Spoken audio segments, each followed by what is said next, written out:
So it's going to use some kind of medium. This is my medium. Okay. This is my medium. These are my media. Now, if on these stones, almost on all of them, are written things. Several years ago, I was involved in a process. I'm going to skip over this real quick. I don't want you to see that yet. I'll come back to it. I was involved in for years, for almost 10 years, in a project working with pastors. And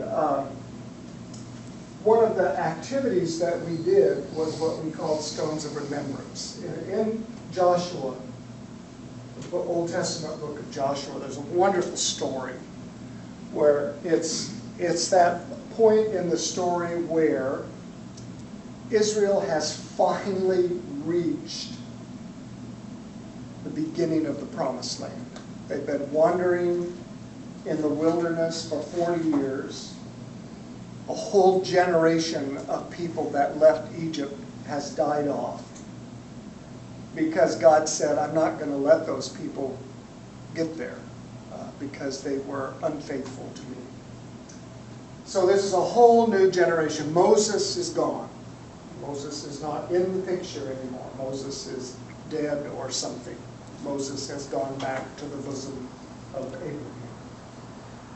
So they're at the Jordan River, important river in the life of Israel. They've had to cross that river a few times. This time the river is flowing. It's flowing pretty rapidly, and God says to the new leader, Joshua, he's a new leader. He's been with Moses, but he's new. He's not been, he may have been number 2, he's never been number 1. And it's his job to take these, however many we don't know for sure, however many people across this river into the Promised Land.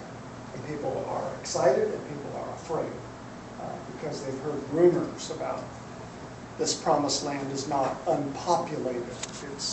There are lots of people that live there. There are cities there. This is where Jericho is. And so they're a little worried about it. They're a little anxious, and here they're on the edge of the river. And God says to Joshua, basically to have the priests who are carrying the Ark of the Covenant step into the river. So the priests step into the river, and the river dries up. I mean, it doesn't dry up, but the river flows backwards, actually, in this story. And they stand in the river, on this dry riverbed now, these priests with the Ark of the Covenant, as the Israelites pass through. Okay?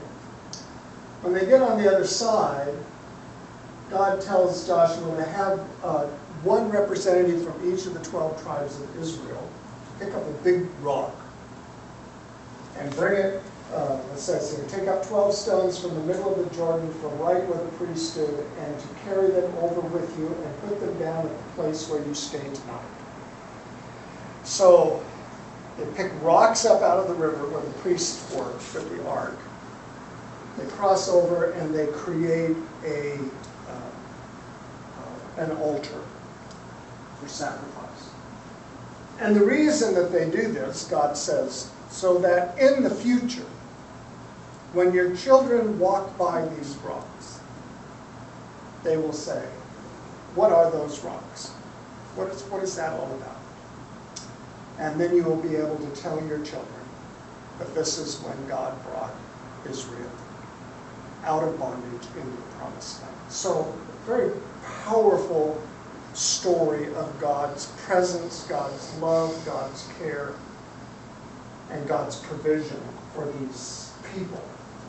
So we use this story, Stones of Remembrance, and what we do is we ask pastors, we take them through a process. And I don't have time to do that tonight, I'm not going to do that, but we take them through a process and we ask them, and I'm just arbitrarily pulling things out of here, just to give you an idea.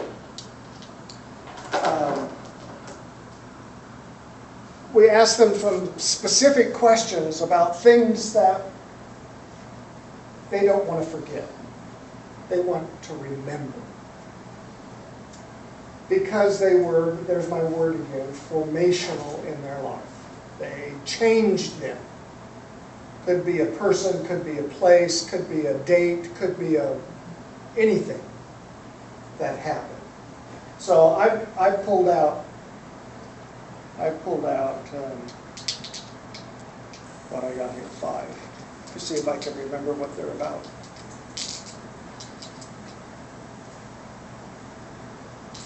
Okay, this stone. This stone has a name on it. This stone has the name Jeremy on it. Jeremy was a baby that we had that died after 6 hours. 6 hours after it was born, it died.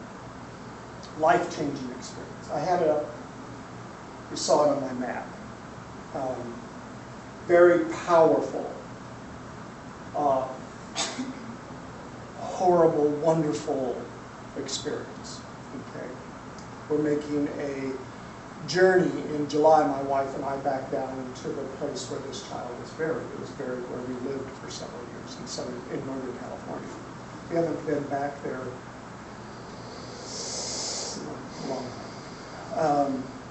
It's amazing how these kinds of things never cease being part of your life. This child died 68. But for my wife, really more than for me, but it's an ongoing, it's really an annual re-experience of that time. Yes, it's not nearly as bad as it was in the early years, but she never forgets that birthday. I forget that birthday.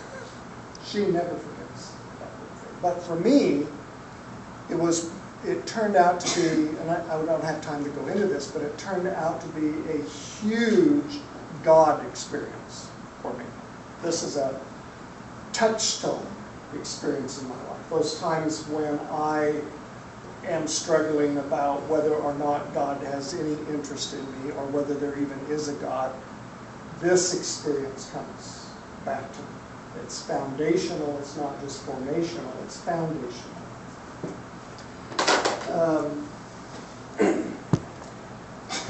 This has a name of a college professor on it, current college professor at Warren, a guy named Terry Baker. I don't know if any of you know Terry. Terry was a student of mine at Warren Pacific that became a very good friend and came into my life at a time when my son, when I thought I was losing my son. We'd made a very bad marriage, and